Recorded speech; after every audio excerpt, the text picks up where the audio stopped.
ezali mingi ba fille to marché bien te au mona mwana mwasi atamboli bien te na bo jeunesse na ye na ki bolenge na ye atambola ki bien te et arrivé kaye kozwa libala na ye ya bien azo zwa susu mabota te azo concevoir te azo koka concevoir te pourquoi marche na ye déjà na deux parts ezala ki bien te et le koni ezo sala que ba avortement est comme plus na génération na biso ya lelo qui le koso na biso ba jeune fille alingi à apparaître jeune fille alingi azala na iPhone jeune fille alingi azala à la mode jeune fille alingi azala na kabelo jeune fille alingi azala na chaussure mwana mwasi nyonso lelo alingi à apparaître comme il faut si on a souci à quoi apparaître wana ozo kende kosangisa mibali ozo linga 2 ou 3 4 hommes à la fois ozo ebateze meze nani okomi na moment okomi na zemi o ebate o kabela zemi wana nani bango nyonso pe baboyi na bango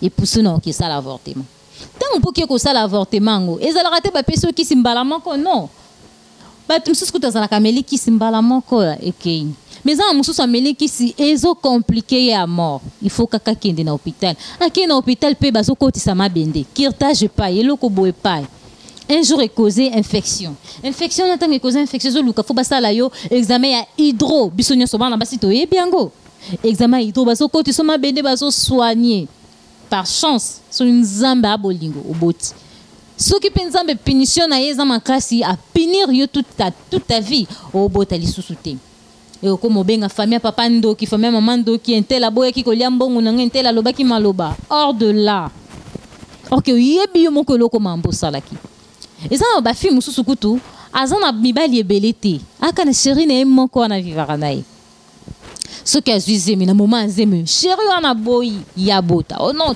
tu dois avorter azo insister tu vois comme il même qu'on faire voir yo ba difficulté à vie tu vois la vie tu vois ceci tu vois cela et toi si tu es convaincu la fille au kokite mobile no linga kamingi au comme na moment moko boy faiblesse des yeux non faut qu'on avorter ou avorter ça va il est kinango et comme habitude à chaque fois aux ala na zeme mobile wandi marazemi wana te il faut qu'à kolonga olongola bolongoli 5 6 voire même beaucoup mitina ba 8 ba 9 et arrivé dans moment mon mobile a changé na mode de vie hein abi non ngale susu mwasi ote na moni mwasi akokinanga akite ba komi na mwasi mususu oya ayeko bala na yo siko tikali nzambe pasungi ozwi mobile pe ya bien ozwi pe libala ya bien mobile azaki atio kimia libalo bandeko luka toute ta vie bandeko rêver ozwi yango mais usuko ka obota te conséquence et avortement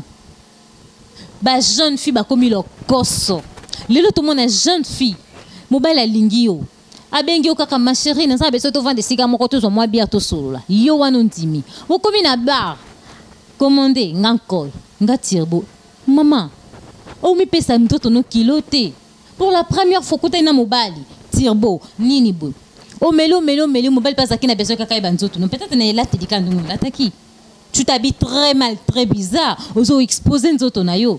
Yo kasi tango tiki nzoto na yo bongo mobile ko linga yo kaka pona bolinga solo non. Ana besoin ebe loko nino yo bombi wana. Eloko nino yo tandi wana. Amemi na terrasse amélie directement na hôtel. O balobara buka lelo lamba lelo. Asakani na yo après le binango obenga yo. Asuna tina noté parce que il avait besoin de prendre quelque chose. Il a déjà découvert eloko nyonso yo bomba ki na nzoto na yo. Nos jeunes filles bazalo koso ya mbongo.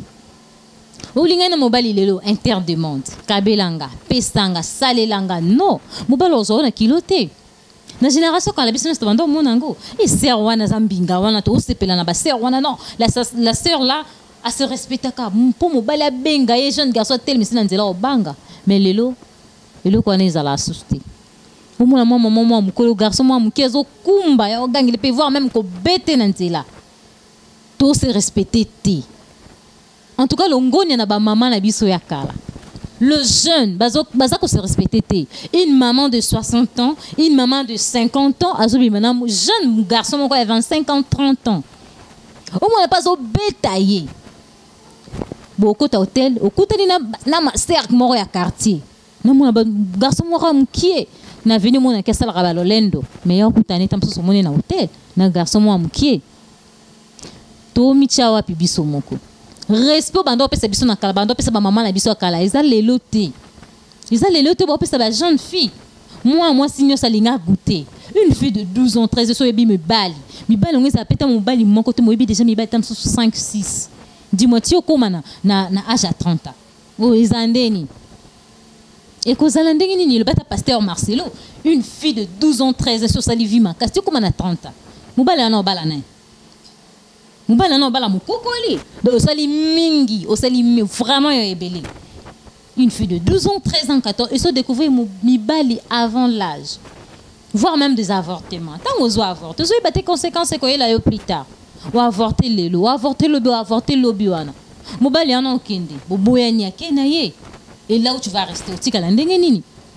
Ukoma mangengenge bino yo wana balosambo nzambe ba jeune ya 40 jours ukomi ko gêner en désordre nzambe akitisa mawana yo bota. Mais quand tu avais fait de bêtises nzambe azala quitté. Quand tu partais pour l'avortement nzambe azala quitté. Tant ozo sangana na mobali to yeba kango za na conséquence nango avantage na désavantage ezala kaka na eloko nyonso avantage nango tant ozo sangana mobali yo kelengi. Mais des avantages, dans le comme on mobile à boyo bota. Tu dois avorter. Mobile déjà soit qu'elle s'impose na yo. Et ça que yé mouta opé son bon. Yo zan elo ko ça te. Mama o mato kita, tu vas faire ça. Tu vas faire ça. Les gens mouki na moins sur le que non. Mobile na linga na avorter dans quoi avorter te na ko bota na ko. Sur 100% tam so bazaka 2%. Biso nyos to comme la sentiment ya mibali, au côté na sentiment mibali. Non, j'aime beaucoup mon homme là. Tu vois pourquoi on ne refuse pas? C'est comme mon bal on soit à Balioti. Ou soit mon bal ou on a kakanda oh ando longo so basé mo bali. Mais lelo nanda kalibala ozo ko concevoir si côté. Il sera obligé de sortir dehors. Ma bosse ni ke kaka ye wana ndem talongo ni saka basé na moment bozala kana ki chéri. Kaka ye wana nda sala ke lelo soko zo bota te c'est grâce à lui. Mais il va tout oublier. Il va aller chercher le fils ailleurs. Bana basi tous à la maïle. Le fils soyez intelligente. Soyons tous des intelligentes. Ceux qui bozo kende à côté, biso nyo sopeto bando koyaka. To la musa makanisi na biso. So lingi mobali. So mobali wana si réellement lingi. Abala yo. Na moment zemi so monique non, na lingi mo sinanga se retrouver que azan zemi. Honorez moi si na yo, si réellement lingara ye. Yo mobali o monique robala na yo mwana bata moi cité. Laisse la fille tranquille. Ne pense pas que la fille laisse le leçon à quelqu'un de son beau tâté. Moi, miss na yewana. Yo possible tu ne seras jamais à l'aise. Nzambe pas ko condamner yo. Quelle que soit l'opinion yo te ke beau tâté a ko pesa yo bana. Mais tu auras toujours des conséquences. Pas nzambe hasard ezalaka te. Des hommes basala rababilo ko wana. Ok non ça lango nzamba ko limbisa ngada nzamba za miséricorde. Dans son asali nanga buzo ba vu que azaka fulu yambaka na bêtise mwana nyonso o limbisa. Non. Le Dieu que nous prions est juste. Atika katona mutu nyonso tu fais de bêtises. Soit yo zaraga na pona ko longsa bana bat bazili. Depuis que moi non odinga nanga ete. Moi non bala ete na beso kana yeba nzoto na ye kaka. Moi ba tsura beso kana zemi. Woni za ngate. Uso tito lungu. Tango comme si elenge olanda ka coin ko benga ka air nyonso. Non. Bana basi beaucoup mi ko sala trop à la légèreté. Comme comité à 3 la légèreté, non, on se laisse faire. Pourquoi? À cause de quoi? À cause de quoi? Il y a shawarma, il y a jus. Osez impressionner Nini, osez impressionner na Nini, na jus, la voiture, iPhone et les karanango. Biso to kuta ba téléphone, to tikango. Oh puis boya na simena biso pe ba kuta. Biso nyo soto kola eza pe ba tout le monde qui ba maman ekoma ki ujana eleki ekomi kana sika eleki bana maman olive baleki siko to bate ba bana ni ba obima génération zoya na makamu nango maman la kisa mwana no nzela losambo la kisa mwana na yo nzela losambo nzela ya classe yo mwana oh maman la kisa pe nzela losambo nzela classe yo komi ko dérouter à côté parce que tu marches avec des amis au bazar et si balinga avant balingi vie ozo que c'est conduire yo moko na erreur. Ba parents mingi ba papa mingi ba pesa ka ba maman na biso faute. Eza faute na ye, soki mwana nga bota c'est la faute de leur maman. Non, maman moko tandi makati na mwana na mabe. Maman moko tal ba ke non maman nga ki ko sala kindumbo ela ngambongo. Faut sa maman moko sa lâche. Dieu doit punir ce genre de maman parce que ba otinda bana mamba kesa kindumba po balesa bango. Lelo soki mwana nas akomi atteindre sida, asali ba avortement belé lelo zwi libala bien so botati. O le baki nzambe na sala ki nini? Non. Nzambe fa punir de la sorte parce que ba maman bozo ko éduquer bana na bino bien té. C'est rare mon maman la kisi nzela na ye, ala kisi nzela ya le sambo na école. Pas moi. Le maman boye bandenge nini akoboko la bana. Papa la kisa vandisa mwana mobali. Ndongo bandi kolinga. Na tindi otolinga. Na yebi keso bandi kolinga. Menzela ozokende. Ezabo. Talisa mwana ko ka sonité. Biso to mona ka bato batalisa bato ba vérité saka bangala. Non. Mungala ka te azana pour na talisa ke mwana il faut le belé loko nyoso son tabou. Il est direct. Non. Ezo qui peut école temps. Maman, papa, vandisa mwana na yo, quelque chose ya moi c'est quelque chose mbaye. Ya mobali. Koyoka yeso ni te, yeba ninga ko éduquer mwana na yo, talisa nzela. Moni nzela bolingo yo bandi wana. Conséquence nango ezabo. Avantage nango ezabo. Eloko bo ezabo. Il faut expliquer à nos enfants. Bande ko na biso ba ko expliquer bana na bango te. Surtout nous les jeunes filles tozo bota avant. Tozo ko éduquer bana na biso te. Tozo ko éduquer bana na biso te. Bana biso basoko la très impoli. Bana biso bazana éducation vraiment té. Yo parents zo laksa mwana ki kosa kindumba, alinga mibala mbongo. Bozo bateke malade ezali. Mibala on peut baso ki kolinga bazana bakisi. Eza mobali nyoso te oyo akuta na nzela abonga na nzela nzambe. Et belle génération et belle ya lelo tozo mona ngo. Alingi na vie appréciée ya courte joie. Yo zo tinda mwana ki kolinga po ela ko mibala mbongo. Ta fille ne travaille pas, mais un téléphone, mon cas $500, $600. Elle travaille où? À sa simple tidion. Yo maman na ye ote kakailo moka malongate. Papa na ye asala kelo mo même pas grave. Mais tu verras la fille a un téléphone à $650, 700, voire même plus. A un bon wat. Maman, tu es là au kangi misu. Non, ma fille. Toi la fille. $600, $700, yozo ya batata bato yozo bimana bango, ya ba jeune garçon bato yozo bimana bango, ozo mone lengi ya fisiko. Mais plus tard il y aura des conséquences. Le lovananda kuna libala o botate, ou soit rien ne marche. Toi tu penses que mibalo nyoso yozo bimana bango na basana étoile malonga? Toi mibalo nyoso yozo bimana bango bako linga ke yoza la bien? Ne le pensez pas.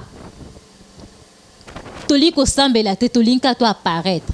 Ceux que so simba ki WhatsApp na Facebook 24 sur 24 aux en ligne. Na biso ko tout ça là na chaîne YouTube tout ça là. Bongo te. O lukani. Ba fito lukaranini, to lukaranini. Orgueil la tibiso. Tout ça rappelle na tendresse te. Tam so papa batazo benga lingo taninga to neka eloko bo. Yo wana budo ke ina. To bude la ranini. Est-ce que tellement tu as pensé à ma bécane na mutu mutu na so abenga se ko linganga? Non. Comme ça, le conseil moko alinga produire yo. Azan elo moko remarque moko alinga sala yo. Et non mutu nyoso obengo na nzela pa linga yo. Otalika position mutu ndasa ye na mona azan elo koto journée na ngai bébé au nom de Jésus. Non, ce n'est pas comme ça qu'on vit. Bana basito ye bandenge ni tokoki ko vivre. Boya avortement, boya ko linga mobala mutu. Boya ko sala impudicité à chaque fois. Nzamba zala juste nzamba futaka. Ya statane ya kambamba, tu verras que le téléphone aux yeux lambo aux à la fin de compte au ganini et le côté mais pas nzambe bénédiction na yezalaka de génération en génération nzamba tanga pambolaka yeba ke ba prier nous sobando sala eza bomba retardement nzamba pambolaka na ba niveau moko tu ne peux pas imaginer et moko comme sur le quoi libo moko mo lo ba yo moko sikovandi. Soyez juste so dans na chérie nous moko wana so moni ka zolo so bazemi tu peux se prier quand dans la chambre ça maman prier nzambe. Oh, moi, je ne veux pas vivre ainsi. Je ne peux pas vivre ainsi. À chaque fois que tu peux aussi prier pour cet homme-là. Au comportement mobile, il a changé. Il a changé, il peut honorer. Et Nzambe peut Nzamba mawa pesi o pe bana. Kana mobile na changé vie na bine comme histoire. Ya ko révolter siko bana nyoso bazo ya na sima na bine bazo kumba marcher na ba erreur. En tout cas, le jeune Toyoka, Totosa, Tosambela, Totambola na kobanga nzambe. Yo mwana mobile o mesana ko longolisa kabanga bato bazemi. Oyebi ko robala no mwana bato te. Oyebi ke obala no mwana bato te. Ozaka na beso coucher. Oyebelo ni azoboma na nzoto na ye. c'est un péché. Bon, le moment où tu es à c'est ça l'autre. Non. Et ça, les locaux. Il y aura toujours des conséquences. Il y aura toujours des conséquences. Je dis un grand merci à Mibalo, nous sommes respectés à Basi. Abonnez-moi à Batou, à Kumbazemi. Protège la fille, protège-toi aussi. Mais puis que moi, ce que je fais, c'est moment où au bandé que s'attend dans l'antenne des alara, même au bal, au bandé tam sou que luka visika, au côté na kumonko boye, au boti, au déstabiliser vie na yo. Pour ne pas arriver, protégez-vous. Bah préservatif et comment nango? Protégez-vous. Si vous avez besoin de se protéger, mais biman, pas moi si. Non, on a besoin moi si nanga. Qu'il pleuve, qu'il neige, moi je veux de ma femme. Bah papa boyoka. Bah maman pe boyoka.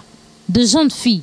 Toye baninga kotambola. Android ko sayote. $100 à moi bata mobile ko sayote. $100 à garçon wana me makana à restaurant wana. E ko sayote. Zalayo, respectons-nous. Moi, c'est faut yeba oyo zali. Avant muta banga yo moko banda komi bangisa. Qui n'ont quoi approcher. Et cette chose en bas camarade de belé, tu dois te laisser faire.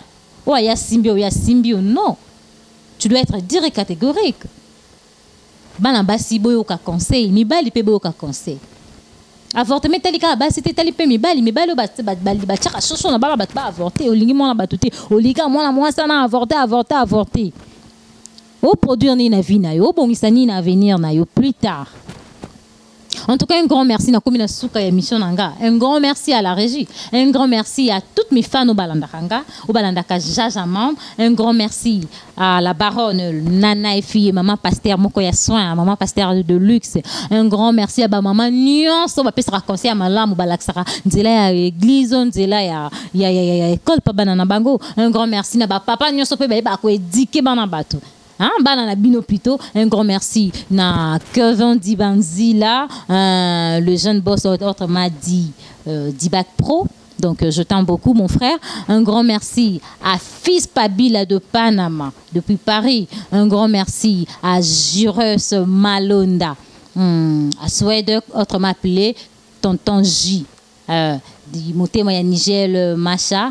Depuis la ville de Göteborg. Donc, je vous aime beaucoup. Continuez toujours de s'abonner. Un grand merci à Wali Walelo. Là où tu es, je te salue, la grande dame depuis Utah, aux États-Unis. Un grand merci à toute le maman, à tout le papa. Donc, je vous aime beaucoup. Je vous aime vraiment, vraiment beaucoup.